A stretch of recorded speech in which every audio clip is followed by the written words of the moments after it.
am the founder of E2S Solutions Professional Coaching located in Texas. I have invited a wonderful guest here, Dorothy Ballard, as well as Michelle Smalls, to join me this evening as we talk about hidden career gems in energy and how you can find them. So before we get started, I would like to open up the mic for Michelle to introduce herself first and then our guest. So Michelle, Hi, good Deborah. evening and welcome. Good How evening. are you?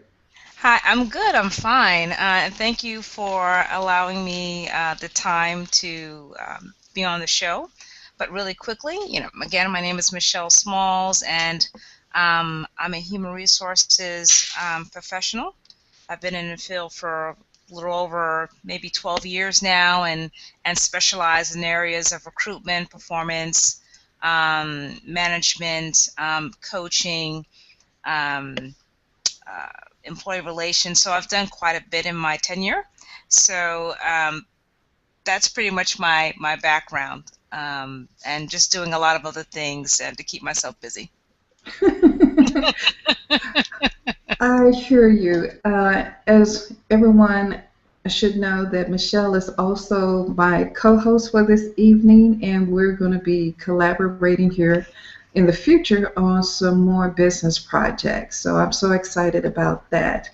Next, we have our guest, Dorothy Ballard. Dorothy, would you please introduce yourself? Absolutely. And thank you, ladies, for having me here this evening. I'm really excited to be here. As already mentioned, my name is Dorothy Ballard. I've spent a little over a decade immersed in the energy industry. My role primarily has been as a writer, marketer, and consultant. And I previously served as the content director for PennEnergy.com, which serves the energy industry specifically. And I'm here today to talk about energy and the opportunities within energy for people of all walks of life. Wonderful. Dorothy, I am so excited about what you have to share. So let's go ahead and get started. The job market these days, we still hear there's high unemployment, yet you're about to share with us there are untapped jobs that are available in energy. So go ahead and please share with us what those jobs are. Okay, well, I want to open it up first by saying that the energy industry is quite dynamic. Okay. So we're going to touch on a few things here today. Primarily, my focus will be on renewables and transmission and distribution in the smart grid. But across the board, from electric power to oil and gas, there's a ton of opportunities. The main thing to understand is that right now, as the industry is advancing, nearly 50% of the energy industry's workforce is set to retire within the next decade, which means that there's going to be an incredible opportunity for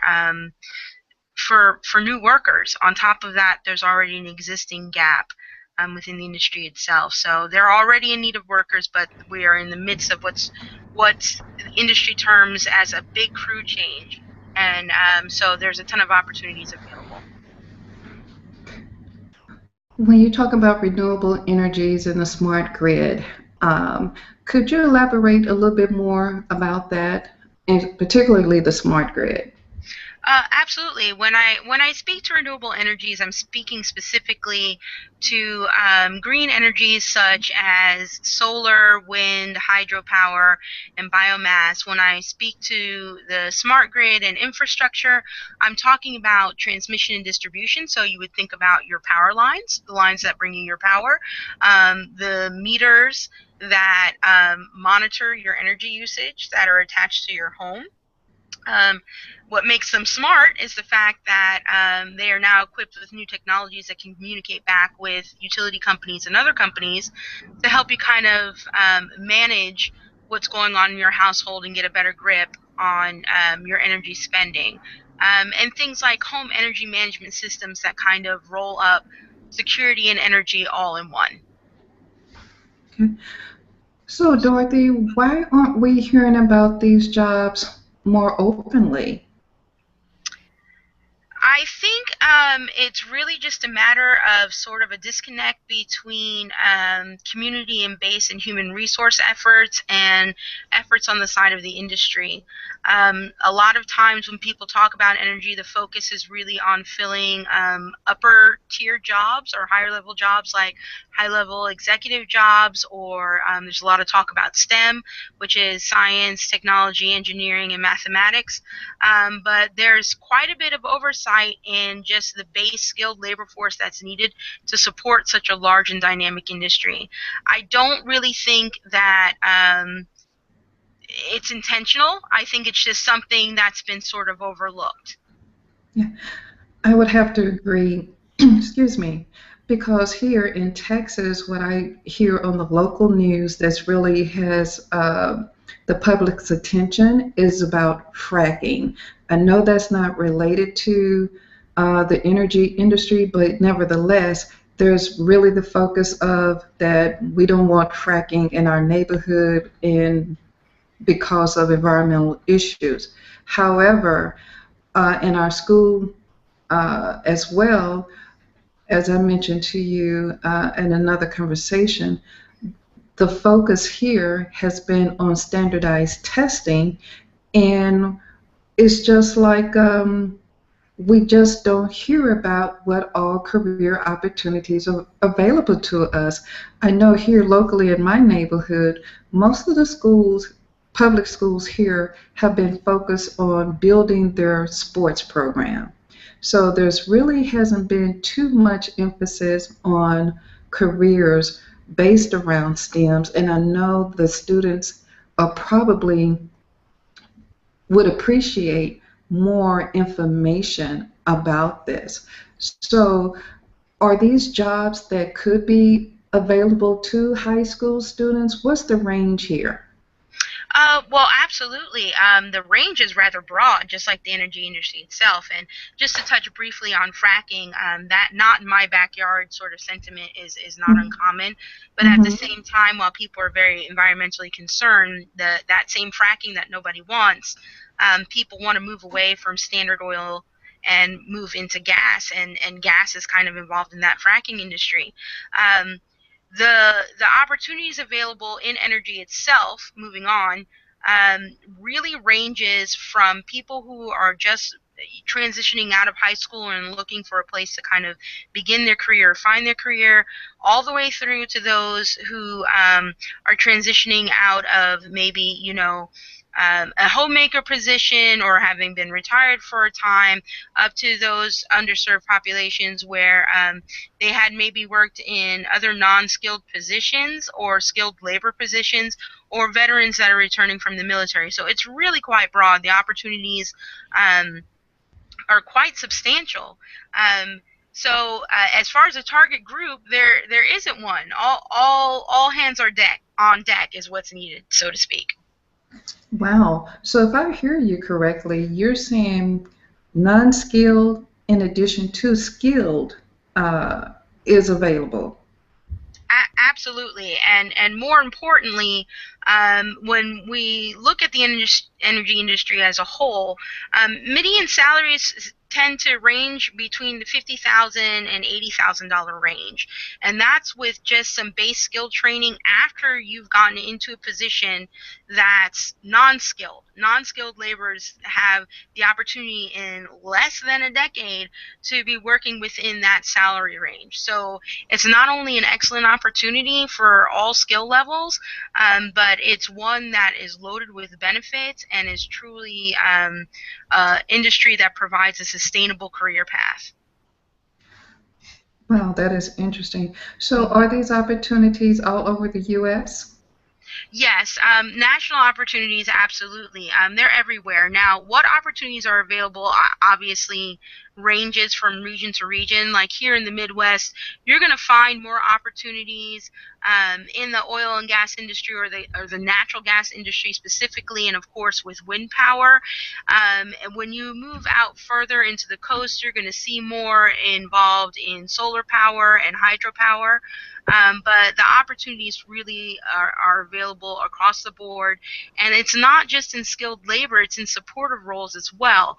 So while there's a lot of opportunities for people who are not interested in, high level or technical executive stuff, there are also a lot of opportunities for people who are interested in things that are not necessarily labor based, but supportive of those labor industries. Everything from, from administrative assistants to caterers to support field job laborers while they're doing the work that's necessary. So I have a question really quick. So Dorothy, so for those that are, of course, hearing these opportunities, now you mentioned in the Midwest it's probably a little bit more opportunities, but you're saying that there are still opportunities in each area, maybe of the United States, that someone can actually find these type of opportunities, especially if it's students or those that are transitioning. But if, say, there is not a lot of opportunities in their areas, is it something where these opportunities would allow people to relocate? Is that even an option in some of these cases? Oh, absolutely. Relocation is not only very possible, but a lot of times employers offer exceptional incentives for people to move, in addition to getting employee paid training to do so. But when we talk about energy, the thing that people need to understand, most people, even though it's a vital industry, don't associate it with things such like agriculture. Everybody kind of has the understanding that agriculture is a necessity. It's a necessary industry. It touches all parts of our lives.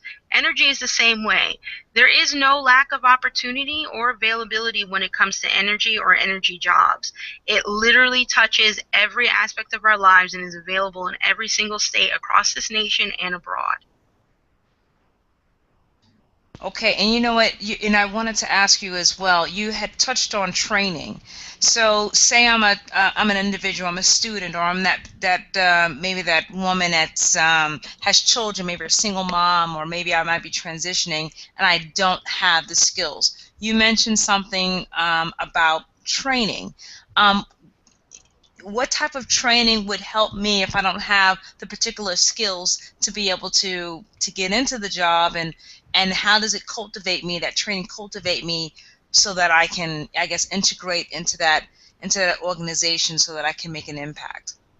Well, the first place to begin is kind of just deciding that energy is something that you seriously want to pursue, or that you're at least interested enough to pursue to get a little bit more information. There is a magnificent resource out there. It's called Get Into Energy, and it has an amazing web resource, and that is getintoenergy.com.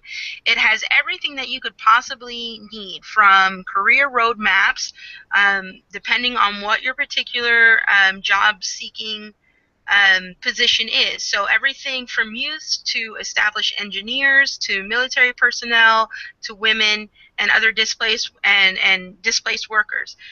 It provides you with a roadmap, and it provides you with job listings, where to begin, training opportunities, employment opportunities, and it's national, and it's all free.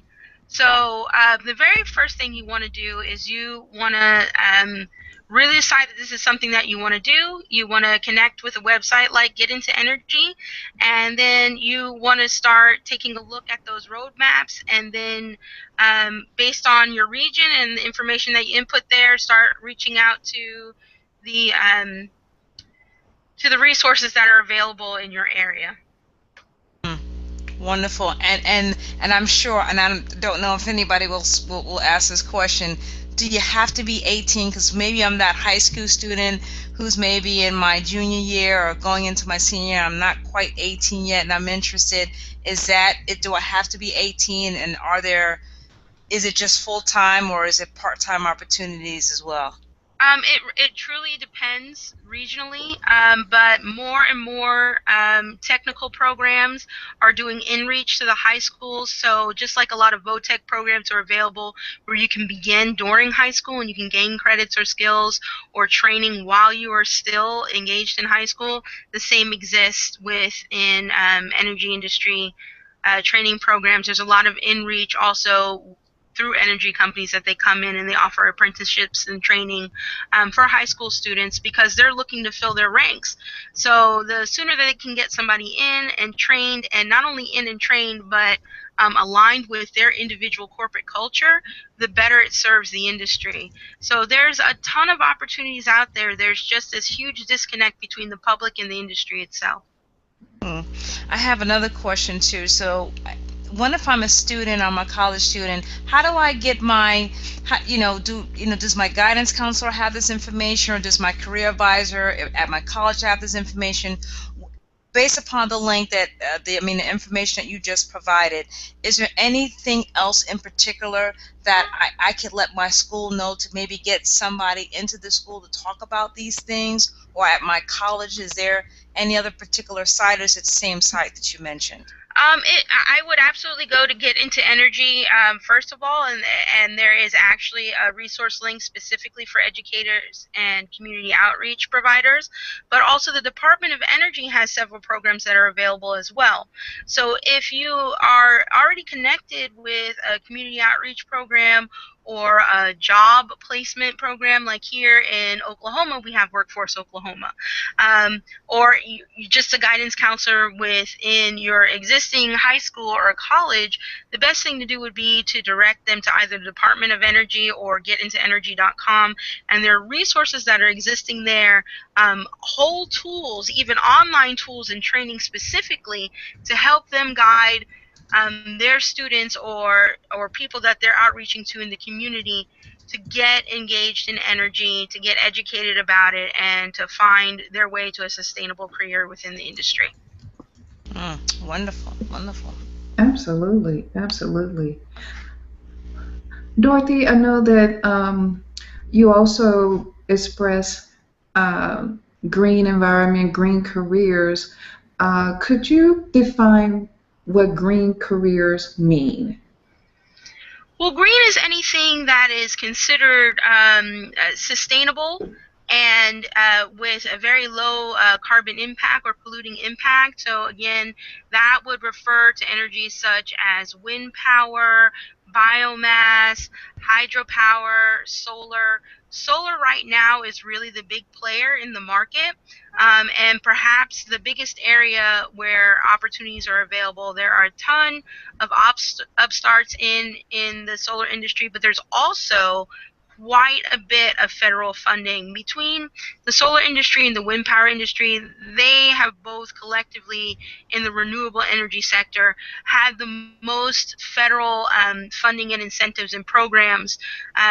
President Obama, not that long ago, as a part of his climate action plan, announced a significant program specifically aimed at veterans just to get them trained and engaged in the solar industry.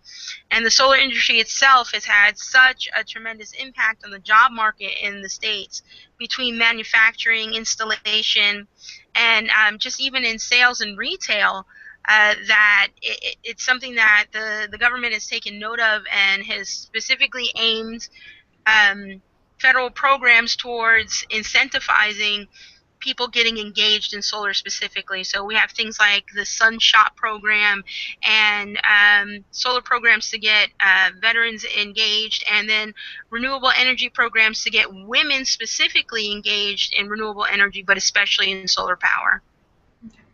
What would make this really attractive to women and the veterans who are transitioning to civilian roles? Well, first and foremost, salaries. The median salary starts at about $50,000. And for that's something that we have not really seen outside of the tech or automotive industries for a long time in the United States. We don't have those manufacturing industries being as bold or supportive of the larger population as we did before. So again, the energy industry is offering opportunity for a rebuilding of the middle class that's sort of disappearing. And not only that, because it's something that's new on the scene and there's such high demand, it's offering opportunity to populations that normally wouldn't have those same avenues for sustainable career paths. So this is something that is open to women. This is something that's open to veterans. This is something that's open to new students, even to recent and approved immigrants to work in this country. It's an incredible opportunity. Like I mentioned in a previous conversation that we had, this, to me, in my opinion, it is very much the beginning of what the tech boom was. And while the tech boom went through its own awkward infancy, renewable energy and energy has gone through its own as well. But we're coming to a place of sustainability, enough so that people are really investing a lot. The government is investing on all levels. It lines up and it makes sense, and it's an incredible opportunity. So on an economic, on an environmental, on a political, and on a social level, energy is a solid investment. And getting in the ground level really sort of puts you in a position to create an incredible career path for yourself. One thing that what I think about in terms of work-life balance is that, like with offshore drilling, most of the engineers are away for months at a time from their family. Is that a particular concern in the industry for energy? Well, in energy overall, yes, that can occur, but that's something that's more tied to the oil and gas side of things. On the electric power side of things, that's not really a concern. When you're talking about the smart grid and you're talking about base renewable energy, the opportunities that you're going to be looking at are going to be local. You're going to be looking at local installations or local supportive programs or local technicians and local meter readers and local plant operators or plant assistants or maintenance workers and so on. So being away and separated from your family is not a huge concern. Now, if you're a person who does not have the responsibility of a family and you're looking to carve out something with more lucrative opportunities, I highly recommend oil and gas and its supportive industries. Doing something, going to off-site locations, and by off-site, with the domestic boom in natural gas and shale gas specifically, off-site means going to the East Coast in a lot of instances. So not very far at all for a lot of people. Being off-site for a time and even working in a supportive industry, like I said, they're having to build whole communities just to support workforces that are out there. So you don't even have to be directly involved in drilling. You could just be part of a support staff supporting those that are engaged in the work and still come out very, very successful and have the beginnings of a career that is quite sustainable and quite supportive. I was just about to, it just kind of popped up. This is Michelle. It just popped in my mind, because I think the compensation is great. But what type of services, does these jobs come with? Is it the standard full benefits, insurance, dental, vision, employee assistance programs, those type of things? Are these type of benefits attached to these jobs as well? Absolutely, and not only are they attached to these jobs, they're pretty much standard. The energy industry is not new. So much like agriculture and the medical industry, because it's something that's so firmly rooted in the day-to-day life of not only Americans, but internationally abroad, everybody depends on energy. There's lots of income flowing into this industry, and And one of the benefits of that is excellent benefits. So you come across things that aren't usually standard anymore, things like pension plans. But outside of that, you have great things like healthcare and insurance, medical, dental, vision, group life, short and long-term disability insurance, 401k, spending, flexible spending accounts, wellness programs, tons of employee assistant programs, and training and educational programs. So really, you're getting sort of the best of both worlds. You're coming into an old school industry that kind of has that old school formation of things, but it's on the cusp of making some serious changes and really growing and expanding as far as its reach when you're considering things like the smart grid or distributed energy or renewable energy. Wonderful. Dorothy, I want to circle back to what Michelle has brought up earlier, and that is reaching the high school students as well as the college students.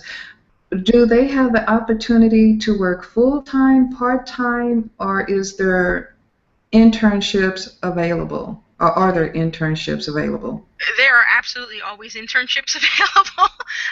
Okay. There are absolutely always internships available. What's available as far as part-time or paid internships really, again, depends regionally. It really depends on where you are. But if you're not able to get information from your guidance counselor or from the Get Into Energy site that I've mentioned, really, most utility or energy companies have contact information or have outreach programs that they've established in-house that are available on their website. So if you go to like AEP or if you go to Chevron, you will find out about their graduate or undergraduate recruitment programs, or you'll find out about their training programs, or you'll find out about their training programs. Another site I want to mention real quickly is Troops to Energy as well. So for younger people who've maybe gone straight from high school into the military and then are exiting the military and considering college or continuing education, Troops to Energy also has a lot of resources that are available to give them information there. But part of moving forward in any industry, which I'm sure both of you ladies will attest to, is being proactive. So if you can't get it directly from your community leaders or your educators, you can go directly to these companies, and I would say at least 8 times out of 10, you're going to find out that they already have an existing program that are looking for people just like you that are interested in being engaged in the industry and doing the training that's necessary and promising in return to work for them and help them cultivate and grow. That is wonderful. Now, I have gone to that Get Into Energy website, and one thing I found that was fascinating, Dorothy and Michelle, was that I saw a program where the community can really get involved through the program Women in Trade. Can you speak a little bit about that, Dorothy? Well, and again, that the effectiveness of that again really depends. Is really regional, but yes, there's a lot of opportunity there specifically for women, where they set up and cultivate programs to help women transition into work within the energy sector specifically, give them training, give them additional education, help them just create a personalized roadmap of breaking into the energy industry or beginning in the energy industry itself, placing them in non-traditional jobs for women. It's an excellent program. I cannot say enough about Get Into Energy, which I'm sure has become obvious during this conversation. But really, it is such an incredible resource, and it's a free resource. That's what I'm so excited about. Yeah, I saw that. I think it's Omaha that was doing a pilot program with taking high school girls through like a career fair for the day to expose them to the career opportunities in energy, where they have the opportunity to build like a mock bridge or is really hands-on with them. And I thought that was just really fascinating. And I'm like, again, why don't we see more of that from our community leaders? So I think that's going to be uh, a challenge here to step up and bring that awareness there. You want to comment on that? Sounds like Oh, you do, Dorothy. absolutely. Of course I do. What's most interesting is that programs like that are not unusual. Okay. We have a National Energy Month. Not only do we have a National Energy Month, we have a National Energy Week where regionally there's specific programs that are set up just for not only engaging youth, but again engaging veterans, engaging women, to get them excited and interested about energy and engaged in the energy industry. Everybody kind of recognizes that energy is a vital industry and pertains to vital resources. But again, there's this very strange disconnect that's happening between the public and the industry itself. The government understands it to a certain degree and has put forth, like I said, a lot of these programs and these initiatives. Some specific community groups are aware of it, and some specific energy players are aware of it. But as far as broader education and outreach is concerned, it's something that's just not happening.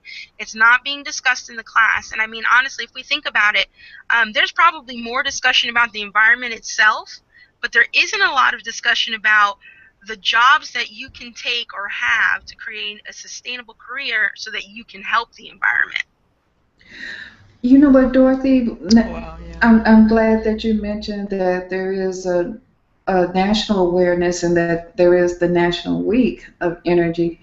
I guess my concern is I live in the southwest sector of Dallas, and I'm just curious about the underrepresented population out here in the schools, about these programs not being brought to the forefront. Right. Right.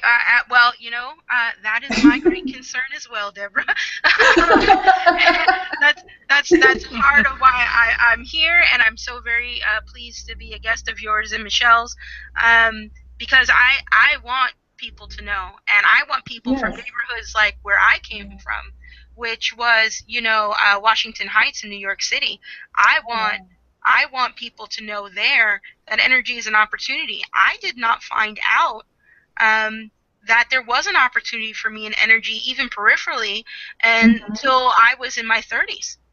And that's just not something that should have happened. And I worked very hard to educate myself and to put myself in a position where I could connect myself with forward-thinking and important industries. And right now, especially when you think about millennials and when you think about people in those underserved neighborhoods and areas, they are just as equally concerned, if not more so, about environmental impacts and the alleviation of energy poverty, because how many of those people have their lights out on a regular basis? So if they were able to participate in an industry where they could create sustainable, cheap, and environmentally sound energy for everyone, they would jump on it. But not enough people know about it. So I'm here to shout it from the rooftops and hopefully get other people just as excited about it and involved. And as much as I'm hoping to reach some people out there so that they will get interested for jobs for themselves, I'm hoping to reach just as many community leaders and educators so that they will educate themselves on how to get their communities involved in energy as well. Well, I'm an advocate with you there, Dorothy, because as we see that in our underrepresented population and communities, that it's like the out is either through entertainment or through sports. Now, when I came up in my neighborhood downtown, that in the inner city, now called urban development these days. Right. It is, I came through STEM, but I came through the technology piece. And at that time, the traditional path was computer science. Get Right. into computer science. Mhm. So I did go that route in high school, which I was fortunate to graduate with high honors and graduate early. And I'm thankful that through that opportunity that was provided to me in high school, where we had the beginnings of the collegiate high schools in place, and charter schools hadn't started at that time, but now we have high school programs that offer collegiate, where a student can obtain both an associate's degree and a high school diploma at the same time. Mhm. So now, they call these, what they call them? Uh, these special curriculums, it escapes my mind now, but they were pretty much specialized with careers. So again, that traditional path to get out of the domestic low skill careers was through technology. Mhm. So now I'm raising a high schooler that just graduated, so he's transitioning into college. So I have my hand on the pulse, and I just kind of watch and observe his 4 years in the school he went through, and I just did not see emphasis on careers. Like I said, in the underrepresented neighborhoods, the schools is sports related. The way Right. you're going to get out is through sports. Right. Mhm. Yep. That's true. Yep. So I would love to be able for us to make this available, even if as we're talking on this broadcast here, um, for parents, for PTA, for booster clubs, Mhm. to really hear this, to start thinking about new ways of working, because our workforce is changing, our workplace is changing, and the ways that we have to work is not the same anymore. We Right. can go from a global perspective. We can work virtually. We can outsource now. So the workplace field has changed tremendously. So with energy being an alternative here, you bringing this to the forefront, you bringing this awareness. I'm loving it. So I am definitely about uh, the new paradigm, the new rules of how we work and live. Mhm. That's what it's all about. Absolutely. Absolutely. And I want to emphasize again, getintoenergy.com, departmentofenergy.com, and troopstoenergy.com. And these are all resources where you don't have to wait for anybody. Those same parents, you can get online, and there's plenty of brochures and handouts and information that you can get for yourself. So if your school isn't doing it and you can't get any of your community leaders to do it, you do Mm. it. You be the voice. You go into school and you introduce it, and you let your community leaders know, and you let your educators know that this is something that you want to bring to your community and you want to bring to your youth so that they can get involved. This really is something that can shift where we are and where we're heading. We this is We're talking about domestic jobs and domestic opportunities that are sustainable and can provide not a decent life, a good and stable life, for Right. people to not only get up and get out, but to bring back to the communities that they came from. Right.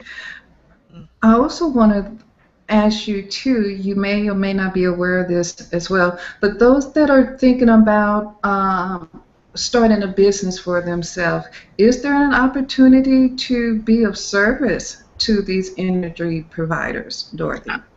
well, absolutely. For local retailers or installers, there's absolutely opportunities, especially in the solar industry. What a lot of utilities or secondary solar providers do is they contract to others. so that they have somebody locally that can provide these services or even just manage a sales opportunity or side to it.